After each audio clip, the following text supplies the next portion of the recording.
안녕하세요. 올해로 이혼한 지 정확히 1년 된 30대 여성입니다.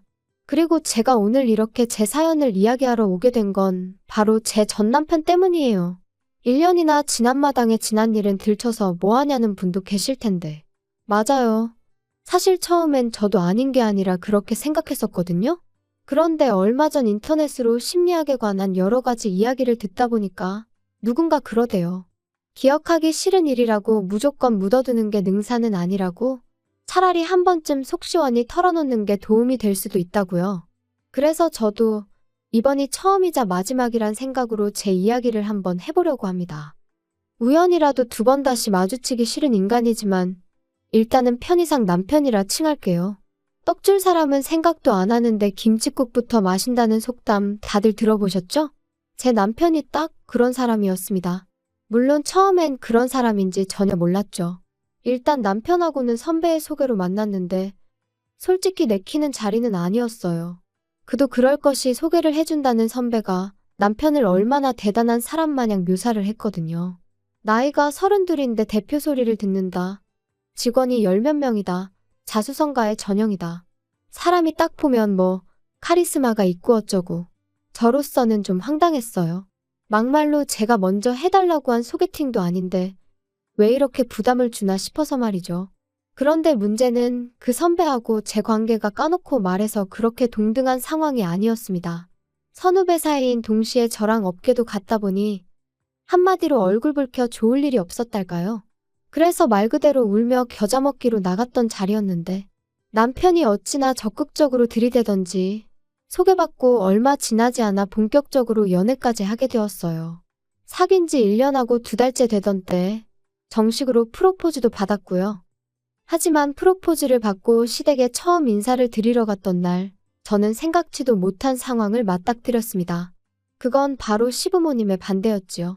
시부모님께선 사업하는 남편의 짝으로 아나운서나 교사 같은 직업을 가진 며느리를 드리고 싶었다며 제 면전에 대고 말씀하셨고, 그런 당신들의 기준에 저는 너무나 어긋나 있다셨어요. 그리고 그 당시 저는 저와 남편을 소개해준 선배가 번번이 남편은 올려치고 저는 내려치는데 말 그대로 이골이 나 있었거든요. 그래서 그렇게 마음에 안 드신다 하니 유감이다. 저도 이런 소리까지 들어가며 결혼하고 싶지는 않다 하고 먼저 자리에서 일어났네요. 남편에게도 시부모님이 결혼도 하기 전에 벌써부터 나한테 이렇게 막 나오시는데 당신은 말 한마디 못하고 있는 걸 보니 앞날이 깜깜해서 이 결혼은 못하겠다 했고요. 그런데 그 일이 있고 며칠 뒤 남편이 울면서 저희 집 앞에 찾아왔어요. 생각하면 생각할수록 자기가 너무 한심했다면서 이미 지나간 일을 어떻게 되돌리진 못하겠지만 자기랑 결혼만 해준다면 절대로 두 번 다시는 이런 일로 제 눈에 눈물 나게 하는 일은 없을 거라면서 말이죠. 그리고 저는 사실 남편과 연락 없이 떨어져 있는 그 며칠 동안 나름대로 마음 정리를 하고 있었거든요. 그런데 막상 앞에서 눈물 콧물 흘려가며 우는 남편을 보니까 도무지 매정하게 뿌리칠 수가 없대요. 그래서 결국 남편만 믿고 처음 계획대로 결혼을 밀어붙이게 되었습니다. 청첩장이 나오고 결혼식까지는 고작 2주밖에 남지 않은 시점까지도 시부모님께서는 가타부타 어떠한 말씀도 없으셨어요. 처음부터 당신들은 제가 싫다고 했는데 제가 기어이 며느리가 되겠다고 하니 어쩌겠냐고, 그러면서 당신들이 결혼식에 참석하는 것만으로도 감사한 줄 알라고 하신 게 다였지요. 그리고 저희 친정어머니는 이렇게까지 홀대를 받으면서도 기어이 이 결혼을 해야겠냐 하셨지만 그때 저는 한심하게도 남편만큼은 확실한 제 편이라고 믿었거든요. 그래서 친정어머니께 우리가 잘 사는 모습을 보여드리면 언젠가 시부모님도 마음의 문을 열어주실 거라 했어요. 그리고 남편도 친정어머니께 자기 부모님 두 분 다 말씀만 저렇게 하시지 원래 마음 따뜻하시고 속정 깊은 분들이라며 자기만 믿어달라, 실망시키지 않겠다 하대요. 그러니까 저희 친정어머니도 더는 반대도 못하시고 그렇게 저희 결혼을 허락하셨지요. 남편은 버는 족족이 모든 돈을 사업에 재투자를 하고 있었다 했고, 그래서 정작 결혼에 쓸 수 있는 돈이 많이 없었어요. 오죽하면 제가 처음에 이 사실을 알았을 때 상황이 이런데 왜 나한테 프로포즈를 한 거냐고 어이가 없어서 따졌다니까요. 그랬더니 남편이 한다는 말이 모든 일은 때가 있는 법이라면서, 아무튼 시댁에서는 괘씸죄라고 한 푼도 안 도와주신다지, 남편은 가진 돈이라곤 2,600만 원밖에 없지. 그래서 결국 제가 직장 생활하면서 모아두었던 8천의 친정어머니에게 1억 2천을 빌려 전세를 구했습니다. 참고로 그런 와중에 시부모님께선 아무리 당신들이 아무것도 안 해준다고 너도 안 하냐 하시길래 무슨 소린가 했는데 예단을 말씀하셨던 거더라고요. 근데 그냥 끝까지 못 알아들은 척 했어요. 솔직히 이땐 좀 아닌 게 아니라 억울한 마음이 있었거든요. 분명히 남편이 매달려서 하게 된 결혼인데 어째서 나는 계속 싫은 소리를 듣고 있는 거며 돈도 내가 몇 배로 쓰게 된 건지. 하지만 결혼식 날짜가 정말 코앞으로 다가왔는데 내가 생각 좀 해봐야겠으니 시간 좀 갖자. 그 시점에 그 소리를 할 수 있는 여자가 몇이나 되겠어요? 저도 별반 다르지 않았습니다. 지금 돌이켜 생각해보면 사람들 입방아에 오르내리는 거 그거 며칠 가지도 않았을 텐데. 한편 결혼하고 한 2년 동안은 정말 정신이 하나도 없었어요. 일단 남편은 사업으로 눈코 뜰 새 없이 바빴고 저 또한 직장에서 승진을 하면서 업무량이 배로 많아졌거든요. 게다가 남편은 매일같이 영업을 이유로 술에 취해 밤늦게 귀가하는 일이 일상이었다 보니 어느샌가 집안일마저 당연하다는 듯이 제 몫이 되어 있었죠. 그뿐인가요? 저를 며느리라고 생각 안 하신다 하실 때는 언제고 언젠가부터 명절인데 아니면 뭐 누구 생일인데 하시며 저에게 며느리 도리를 요구하기 시작하시대요? 그리고 저는 한심하게도 그때는 시부모님의 그런 연락도 그저 반갑기만 했어요. 이제는 나를 인정해 주시려나 보다고 그러니 어떻게든 야무지고 싹싹한 모습을 보여드려야겠다 생각하며 말이에요. 그러다 전세 계약을 연장하고 2달쯤 지났을 때였습니다. 남편이 저에게 할 말이 있다 하더니 이사를 가자고 하더라고요. 뜬금없이 그게 무슨 소리야? 갑자기 이사라니? 갑자기 왜 이사를 가자는 건데? 내가 돈이 좀 필요해. 회사 일에 문제가 생겼어. 문제라니? 돈은 얼마나 필요한 건데? 아니 그리고 잠깐, 지금 전세보증금으로 회사 일을 해결하자는 거야? 안 돼, 그건 안 되지. 우리 엄마 돈이 반도 넘어. 장모님한테는 말 안 하면 되잖아. 엄마한테 거짓말을 하라는 거야? 싫어, 난 못해. 어머님 아버님한테 한번 여쭤봐. 두 분 맨날 어디 은행에 얼마 있고 저기 은행에 얼마 있고 그런 얘기 하시잖아. 그거 그냥 하는 소리지. 그 돈 내가 사업 시작할 때 진작에 다 갖다 썼어. 뭐? 그런데 왜 맨날 여기 1억 저기 1억 그런 소리를 하셨대?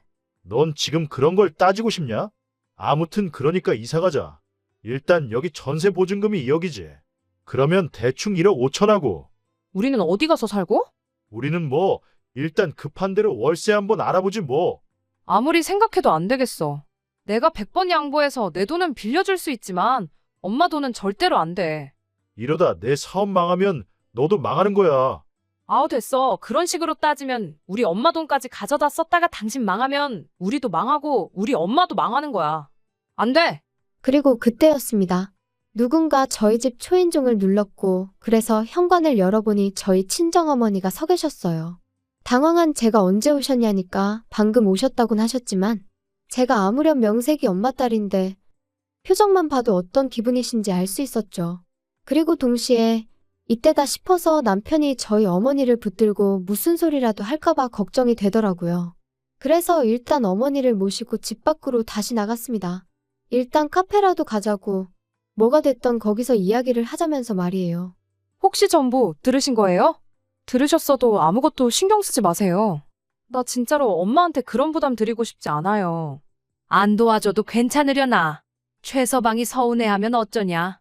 서운해하긴요. 서운할 걸로 치자면 나야말로 시부모님한테 서운한 일 투성인걸. 아무튼 엄마는 아무것도 신경 쓰지 마세요. 그러면 너 이사는 뭐? 가긴 가려고? 그래도 남편이니 네 돈 내 돈 성급기는 좀 그러니까. 일단 보증금에서 엄마 돈은 돌려드리고 남은 8천에서 3천은 월세 보증금하고 5천이라도 빌려줄까 싶어요.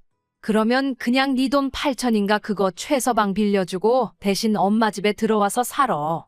그건 어때? 나야 괜찮은데. 정말 괜찮아요? 엄마는 덜 심심하고 좋지. 그리고 우리 딸 결혼하고 너무 말랐어. 엄마는 그게 너무 속상해. 그래서 좀 전에 그렇게 반찬을 해오신 거예요? 아이 참 괜찮은데. 아무튼 최서방하고 한번 얘기해봐. 엄마도 여유가 있으면 그 1억 최서방 딱 쓰라고 내주고 싶은데 그건 좀 힘들어. 미안해서 어쩌냐. 미안하단 말씀 진짜 절대로 하지 마세요. 이후로 어머니랑 이런저런 이야기를 좀 더 나눈 뒤 헤어졌고 저는 일부러 멀리 돌아서 집에 왔어요. 머릿속이 너무 복잡했는데 집에 일찍 가면 남편이 있으니 생각을 도무지 정리할 수가 없을 것 같았거든요. 그리고 그렇게 집에 도착하니 남편이 실실 웃으며 저를 반겼습니다. 그런데 그런 남편이 너무 꼴보기가 싫더라고요. 그래서 거두절미하고 친정어머니 집에 들어가 살겠느냐 물었어요. 들어가 살게 되면 내 돈은 빌려주겠다고요. 그랬더니 남편이 그게 무슨 뜻이야? 장모님이 안 빌려주신대? 안 빌려주시는 게 아니라 엄마도 사정이 있으시니 못 빌려주시는 거야. 아니, 사위도 자식이다 하실 때는 언제고? 지금 사위 사업이 휘청거린다는데 그거보다 더 중요한 사정이 뭔데 도대체? 억지 좀 쓰지 마. 당신이 언제 우리 엄마한테 돈 맡겨놨어? 어이가 없네 진짜. 내 돈이라도 빌려갈 거면 엄마 집에 들어가서 사는 걸로 하고 그렇게는 못하겠음 뭐 어쩌겠어. 당신 사업은 당신이 알아서 해. 진짜 장모님도 너도 너무한다 진짜. 너무한다고 말이 나왔으니 한번 따져볼까? 결혼하고 이후로 나 당신한테 꽃 한 송이 받아본 적 없어. 지금은 사업에 투자해야 할 때라면서 생활비 100만 원 주는 거 말고 당신이 이 집 돌아가는데 기여한 게 뭐가 있어? 그래도 나 언젠가 우리한테 좋은 날이 오겠지 하고 이제껏 참았어. 근데 이제 와서 사업이 위태로우니까 내 돈도 우리 엄마 돈도 내놓으라는 거 너무한 거 아니야? 그리고 내가 몰라서 말 안 하는 거 아니야? 그 투잔지 뭔지 그거 다 하루가 멀다 하고 마시는 술값인 거 누가 모를까 봐? 그래도 내가 사업을 해본 적이 없으니 그냥 알아서 잘하겠거니 하고 믿고 내버려뒀어. 그런데 이제 와서 뭐 하자는 건데? 남편 입장에선 아마 꽤나 당황스러웠을 거예요. 평소라면 좋은 게 좋은 거라고 그냥 참고 넘어가던 저였으니 이번에도 그럴 줄 알았을 테니까요. 하지만 이번만큼은 도무지 참을 수가 없었습니다. 그래서 남편더러 내 마음이 아예 바뀌었다고 이참에 친정에 들어가 살아야겠다 했어요. 친정어머니 돈도 돌려드리고 애시당초 당신 결혼할 때 들고 온 돈이 얼마였냐? 2,600인가 그렇지 않았냐? 나도 2,600만 내놓고 나머지는 거두겠다. 그랬더니 남편이 저더러 갑자기 왜 그러냐면서 일단 진정 좀 해라 어째라. 하지만 결론부터 얘기하자면 이런 대화가 있고 정확히 3달 뒤 남편은 사업을 정리했고 저희는 친정으로 들어갔습니다. 친정어머니는 물심양면 저희 부부를 도와주셨어요. 집에서 노는 사위였지만 제가 회사 일로 바쁘니 당신이 삼시세끼를 챙겨주시는 일이 다반사였고 게다가 저희 빨래며 청소며 하는 김에 하는 거니 신경 쓰지 말라셨죠. 그리고 남편의 수입이 또 끊어진 그 상황에서 제가 해드릴 수 있는 거라곤 한 달에 100만 원씩 드리는 게 전부였어요. 그런데 이 사실을 알게 된 남편이 노발대발 실성한 사람처럼 굴더군요. 야, 너 지금 돈 번다고 유세하는 것도 아니고 어떻게 장모님만 100만 원씩 드릴 수가 있냐? 진짜 너무한 거 아니냐? 내가 뭐 엄마 용돈 드려? 그럼 당신이 우리 엄마 도와서 집안일 좀 해. 음식도 하고 청소도 좀 하고. 그러면 되겠네. 엄마가 밥까지 차려주셨으면 최소한 설거지는 해야지. 아무튼 엄마가 우리한테 해주시는 거 생각하면 100만 원도 적어서 송구스러울 지경이니까 괜한 트집 잡지 마. 그래도 이건 경우가 아니지. 드릴 거면 우리 부모님도 드려. 그래 그럼 다음 달부터 20만 원씩 드릴게. 그러면 되지? 뭐 20만 원? 어디 거지한테 적선하냐? 진짜 사람 열받게 하네. 드릴 거면 양쪽 똑같이 드리고 안 드릴 거면 양쪽 다 드리지 말아야지. 아니 양가에서 해주시는 게 다른데 뭘 다 똑같이 하라는 거야? 그럼 우리 엄마 집에서 얹혀 살면서 밥도 얻어먹으면서 아무것도 하지 말라는 거야? 난 내가 아무리 우리 엄마 친딸이어도 당신처럼 얼굴에 철판 깔고는 못 살겠으니까. 100만 원 드리는 게 그렇게 눈꼴실이면 나가자. 나가서 어디 반지하 같은 데 구해서 우리끼리 어떻게든 살아보면 되겠네. 사실 이렇게 다툴 때만 해도 친정어머니가 집에 안 계신 줄 알았어요. 그래서 평소보다 좀 목소리가 커졌는데 이제 싸움이 길어지다 보니 친정어머니가 귀가하신 것도 알아차리지 못했던 거죠. 세희야, 그리고 최서방도 내가 정말 속상해 죽겠다. 세희야, 너 이제 엄마한테 그 돈 주지 마. 그거 나 솔직히 부담스러워서 안 받고 싶었어. 최서방도 너무 불만 갖지 말게. 세희 입장에선 어쨌든 내가 지 엄마니까 안쓰러워 그런 거 아니겠나? 그리고 둘 다 돈 때문에 자꾸 싸우게 되나 본데 나중에 나 가고 나면 이 집 너희 거야. 그러니까 너무 돈돈돈하고 살지 말어. 씁쓸한 표정으로 말씀을 마치신 어머니가 저희 방에서 나가신 뒤 저는 아까보다 더 끓어오르는 화를 참을 수가 없었어요. 하지만 만약 제가 또다시 남편과 싸운다면 저희 어머니가 얼마나 스트레스를 받으실까 싶어서 꾹 눌러 참고 남편에게 짐 싸라고 했습니다. 당장 나가서 몇 날 며칠 찜질방서 지내게 되더라도 일단은 나가자고. 더 이상 어머니한테 신세지지 말자고 했죠. 그런데 남편은 그새 또 뭘 그렇게까지 하냐면서 일단은 알겠다고 100만 원씩 계속 드리라고 하대요. 그리고 이제 와서 말이지만 저는 제가 세게 나가면 남편이 오히려 꼬리를 내릴 거란 걸 알고 있었어요. 강강약약인 사람이었으니까, 자기가 불편한 건 조금도 못 참는 사람이었으니까, 친정어머니가 제공해주시는 이 편안한 생활을 마다할 인물이 못 되었거든요. 그리고 이후로 남편은 조금씩 달라지는 듯 했어요. 함부로 목소리를 높이는 법도 없었고, 저희 어머니한테도 좀 조심하는 기색이 느껴졌지요. 그래서 어느 정도 정신을 차렸나 보다고 다행이라고 생각했는데, 하루는 남편이 뜬금없는 이야기를 꺼냈습니다. 자기가 집에 있는 동안 부동산 공부를 좀 했다면서 재테크가 어쩌고 하더라고요. 무슨 재테크를 말하는 건데? 아니, 우리 부모님 사시는 그 빌라 있지? 그거 재개발할 거라나 봐. 그런데 우리 부모님은 그거 그냥 정리하고 어디 다른 데로 이사 가고 싶으시다네. 그래서 말인데 우리가 부모님 빌라를 사는 게 어때?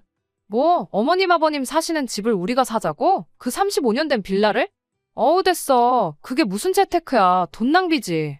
아니 그리고 무엇보다 돈이 어딨어서 아까부터 재테크 타령이래. 돈이 왜 없어? 이 집 팔면 되지. 이 집 알아보니까 지금 8억 가까이 되더라.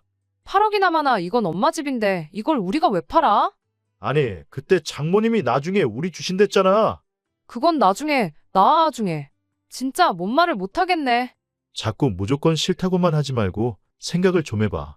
우리 부모님이 당신들 사시는 집을 6억에 내놓으실 거래. 그 35년 된 빌라를, 방도 2개밖에 없는 그 빌라를 6억에? 아우 됐어. 말이 좀 되는 소리를 해. 20억까지 갈지도 모른다니까. 아니 도대체 어디서 뭘 듣고 온 거야. 아무튼 쓸데없는 소리 하지 말고 부동산 공부니 뭐니 헛소리도 하지 말고 그냥 제발 일자리나 알아봐. 지금 벌써 몇 달째 놀고 있는지 알지? 나 진짜 당신 이럴 때마다 힘 빠져. 나야말로 진짜 너한테 실망이다. 기껏 재산 늘릴 방법 공부해서 알려주니까 고맙다고 말은 못할 망정. 그리고 장모님이 이 집 우리 주신다고 했는데 그거 좀 일찍 파는 게 왜 안 된다는 거야. 아니 막말로 팔았다 치면 우린 어디 가서 사니? 우리 엄마는? 우리 부모님 집에서 살면 되지. 그러니까 지금 우리 엄마 재산으로 시부모님 빌라 팔아드리자고? 우리 엄마더러 이 멀쩡한 집 두고 그 35년 된 빌라 가서 사시라고 하라고? 당신은 그게 말이 된다고 생각해? 뭐가 어때서 우리 부모님도 사시는데 장모님이 좀 사시면 어디가 덧나냐? 아이고 어이가 없다 진짜. 이제 보니까 재테크는 무슨 우리 엄마 재산 시부모님한테 나눠드리자는 소리로밖에 안 들리네요. 쓸데없는 소리 한 번만 더 해봐 진짜. 나 안 참아 진짜. 하지만 남편은 제 경고에도 불구하고 그때부터 낮이고 밤이고 재테크 타령을 해대느라 정신이 없었습니다. 그리고는 급기야 자기 마음대로 저희 어머니 집을 부동산에 내놓고 왔더라고요. 남편이 볼 일이 있다며 잠시 집을 비웠던 날 부동산에서 집을 보러 왔다고 찾아왔는데 저랑 저희 엄마랑 얼마나 당황했는지. 그래서 설마 싶어 그때부터 집 근처 부동산 총 6곳을 찾아가 보니 세상에 싹 다 내놨더군요. 그것도 금매로요. 저는 끓어오르는 분노를 더는 참을 수가 없었습니다. 남편하고 이야기해봤자 소용도 없겠다 싶었고요. 그래서 정말 마지막 희망을 가지고 아버님께 전화를 드렸어요. 그래도 시부모님은 적어도 뭐가 옳고 그른지는 확실히 아시겠지. 그러니 아들인 남편에게 한마디 따끔하게 해주시겠지 하는 마음으로 말이죠. 하지만 피는 못 속인다더니 그 얘기라면 이미 두영이한테 다 들었다. 걔 입장에선 그렇게 생각할 만하더라. 준다고 했으니 팔아도 된다고 생각을 했던 거겠지. 그리고 내가 말을 안 하려고 했다만 너는 니네 엄마 여기 와서 고생하는 건 싫고 네 시부모 여기서 고생하며 사는 건 상관없냐? 그런 이야기가 아니잖아요 아버님. 아무튼 우리가 더 서운하다. 그리고 니네 엄마한테도 확실히 얘기해. 주기로 했으면 주셔야 되는 거라고. 그리고 너는 이제 니네 엄마 따르기 전에 내 아들 마누라고. 그러면 내 아들 그러니까 네 서방 말을 최우선시해야지. 막말로 서방이 집을 팔아서 죽을 써먹자고 하면 그냥 내하고 믿고 따르면 되는 거야. 통화를 마치고 나니 정신이 멍해지는 기분이었어요. 도대체 제가 뭘 기대했던 건가 싶고 제 스스로가 한심했고 한편으론 말 그대로 얼이 빠진 듯했죠. 하지만 이내 정신이 맑아지면서 이 상황을 어떻게 정리해야 하는지 알겠더군요. 이혼이었습니다. 이대로 있다간 남편이고 시부모님한테고 등골 빨리다 죽겠구나 싶은 게 이제 더는 참으면 안 되겠구나 싶었죠. 이혼을 결심하기까지가 솔직히 쉽진 않았어요. 좋은 추억보단 안 좋은 기억이 많아서 별거 아닐 거라 생각했는데 그래도 미운 정도 정이라더니 한편으론 나까지 이 인간을 안 챙기면 누가 챙겨주겠나 싶고 그런데 그런 제 마음도 모르고 남편은 계속해서 재테크 타령이나 해대고 시부모님은 시부모님대로 저한테 네 남편한테 잘해라 서방이 곧 하늘이다 그런 문자나 보내시고 그래서 감사하게도 덕분에 마음을 굳힐 수 있었습니다. 그리고 저는 2022년 10월 21일 남편에게 집에서 나가달라고 했어요. 이혼하자는 말과 함께 말이죠. 이후의 일은 솔직히 쉽지만은 않았습니다. 처음부터 남편이 협의 이혼은 안 해준다 하여 꽤나 애를 먹었거든요. 하지만 제가 변호사를 구했듯 남편도 어디 가서 상담을 받았던 거겠죠? 이혼 소송을 걸고 얼마 지나지 않아 취하해달라며 협의 이혼을 하겠다고 태도를 바꾸더라고요. 그 이유를 따로 묻지는 않았어요.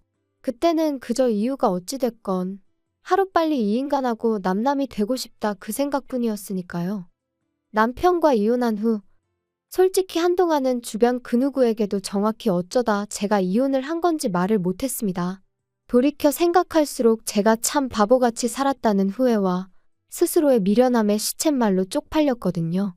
그런데 지금 이렇게 털어놓고 나니까 그래도 순간순간 제 나름대로 최선을 다했다는 건 변함없는 사실이고 그것만큼은 그 누구도 저를 욕할 수는 없다고 생각해요. 그랬기에 결단을 내릴 수 있었고 남편의 어떤 소식에도 동요하지 않을 수 있게 되었으니까요. 어떻게 마무리를 해야 하나 싶은데 생각보다 훨씬 마음이 후련하고 오랫동안 밀린 숙제를 끝낸 것 같은 게 털어놓기를 잘한 것 같네요. 오늘을 마지막으로 더는 이 일을 들추지 않고 앞만 보고 열심히 살아보겠습니다.